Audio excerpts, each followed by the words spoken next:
সকাল থেকে বৃষ্টি হচ্ছে, আর এই বৃষ্টির মধ্যে এই যে ফ্লিপকার্ট বয় চলে এসছে ডেলিভারি দিতে। তো যাই গিয়ে নিয়ে আসি নিচ থেকে। আর এগুলো গ্রোসারি অর্ডার। এর আগে অর্ডার করেছিলাম আমি যে কটা আইটেম, তার ভিতরে 4টে আইটেম অলরেডি পৌঁছে গেছে, আর বাকিগুলো এই যে আজকে নিয়ে এসছে। তো এই যে সাদা একটা প্যাকেটে করে দিয়েছে। কলকাতাতে কিন্তু ডেলিভারি বয়রা প্লাস্টিকের বক্সে করে নিয়ে আসতো।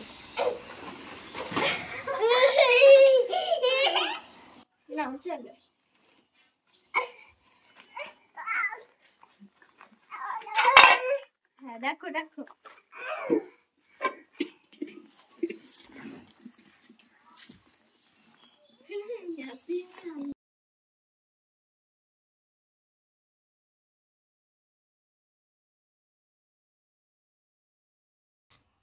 জেলি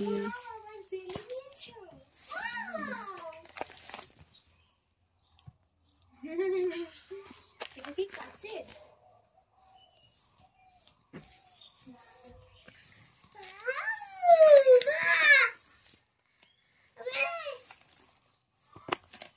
ওয়াও, কি এগুলো? আর নেই, এই নাও এই নাও। এটা কি? এটা ছোলে মশালে। বলো।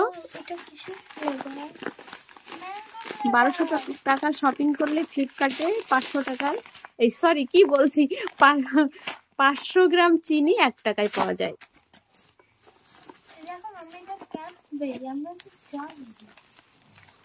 ক্রিস্টালস, ওটা ক্রিস্টালস মিক্স, ওটা হচ্ছে জেলি হবে, ফালুদা না কিন্তু জেলি। দেখে ভাবছে এটাতে খাবার আছে, খাচ্ছে। 1 2 3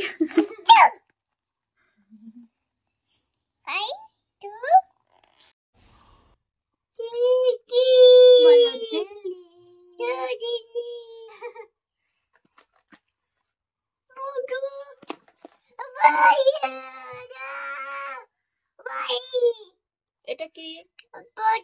এটা জুস, তাই না? জুস।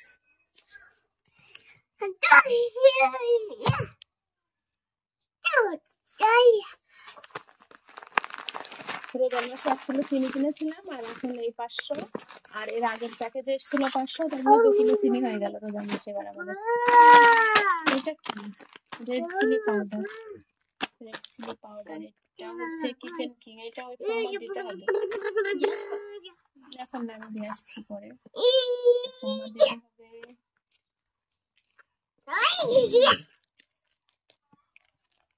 ছোলে মশালে। আর এটা দেখানো যাবে না। এটা কি এখন বলো? চিনি। বলো এটা কি? এখন কাটার জন্য ব্যস্ত, কাটার জন্য। এবার ব্ল্যাক সল্ট একটু বড় দেখে নিয়েছি। দেখো কত, এটা 100 গ্রাম, 200।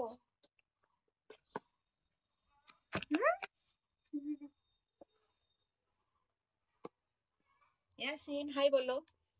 ইয়াসিন এই দেখো, হাই বলো। হাই। ফল মিশিয়ে খেতে হয়। দেখো এখানে দিয়েছি। এটা দিয়ে ফালুদা তৈরি করা যাবে। তো এই ভিডিওটা হচ্ছে কালকে কিন্তু আবহাওয়া ভালো ছিল। তো আর আগের যে ক্লিপগুলো দেখালাম এগুলো হচ্ছে নেক্সট দিন, পরের দিন সকালবেলা। তার মানে এই যে আমি ইফতারগুলো আমরা করতে বসেছি, তো এই ইফতার করার পর রাত্রে থেকে কিন্তু ঝড় বৃষ্টি শুরু হয়েছিল। তো তার পরের দিন সকালে আর কি ফ্লিপকার্টের ওই বয়টা এসেছিলো, তো ভিডিও আগে পিছে হয়ে গেছে। তো এখানে এই যে খুব মন চাইছিল ছাদের উপরে বসে ইফতার করব, ওই জন্য ছাদের উপরে আমি মানে ম্যাটটা পেতে নিয়েছি, কার্পেটটা আর কি। তারপরে এই যে আমি এখানে মানে মুসুর ডালের পাকোড়া বানিয়েছিলাম, কেক নিয়েছি, আর আজকে খুব বেশি কিছু আইটেম নেই। আর ইফতারে আমি এই যে ভাতটা রেখেছি, এটা হচ্ছে অল্প কটা মটরশুঁটি ছিল, মটরশুঁটি আলু দিয়ে ভাত রান্না করেছি, একটু পোলাও বলা যেতে পারে। তো এটা দিয়ে আজকে আমাদের ইফতারগুলো হবে। আর যদি ঝড় বৃষ্টি না হয় তাহলে খোলা আকাশের নিচে এইভাবে বসে ইফতার করতে যে কত ভালো লাগে। আজকে যদি না বসতাম তাহলে হয়তো বুঝতামই না। তো খুবই ভালো লাগছে, লাইট জ্বালানোর প্রয়োজন নেই, বাইরে অনেকটাই মানে আলোকিত অবস্থায় আছে, এখনও তো সন্ধ্যা হয়নি। আর ইফতার মেনুতে যে খুব বেশি আইটেম বানাতে হবে এটার কোনো মানে নেই, কিন্তু যেটাই বানাবে সেটা যদি খুব ভালো করে পরিবেশন করা হয়, খুব সুন্দর করে সেটাকে সাজিয়ে গুছিয়ে নিয়ে খেতে বসা হয়, তাহলে আমার মনে হয় রুচি আরও 10 গুণ বেড়ে যায়, মনটাও প্রশান্তি লাগে আর সব কিছু মিলিয়ে ভালো লাগে। তো আমি অলরেডি সব দিন এরকম করারই চেষ্টা করি। এমনকি বাচ্চাদের আমি যখনই কিছু খেতে দিই, নাস্তা বলো কিংবা দুপুরের খাবার, আমি কিন্তু এভাবেই বাচ্চাদেরকে দিতে পছন্দ করি, যাতে ওরা খুব ভালো করে এনজয় করে খেতে পারে। তো ওটাই। ঠিক আছে বন্ধুরা, আজকের ভিডিওটা এই পর্যন্ত। আল্লাহ হাফেজ।